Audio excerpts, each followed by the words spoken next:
पहिली जी दारू पिली होती ती आनंदासाठी पिली होती, लास्टची जी दारू पिली ती मरणासाठी पिली होती. आयुष्यातली पहिली दारू कोणत्या वर्षी कितवीला असताना पिली होतीस तू? मी माझ्या आयुष्यातली पहिली दारू ही 2006-07ला पिली होती. जवळपास 11वीला असतेवेळेस मी दारू पिली होती आणि ती दारू होती नंबर 1. अच्छा. हां, ते दारू नंबर 1 होती आणि एक पप्पू शेठ म्हणून जे आमच्या बाजूला राहत होते, तर त्यांनी मला दिली होती ती दारू. आणि ती दारू पिल्याच्या नंतर जे मला एक आनंद होता, तो जो दारू घेतल्याच्या नंतर ती मजा वेगळीच होती. मला असं वाटत होतं की मी आता साला यार आपण वेगळ्या जगामध्ये गेलो का काय, म्हणजे एक वेगळा आनंद वाटत होता, एक मजा वाटत होती, झिंग दिली होती त्यावेळेस त्या फर्स्ट दारूनं.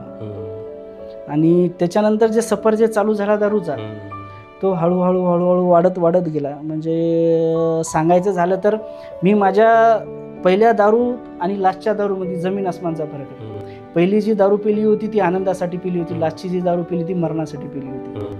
तर या दोघांमधलं अंतर खूप मोठं आहे.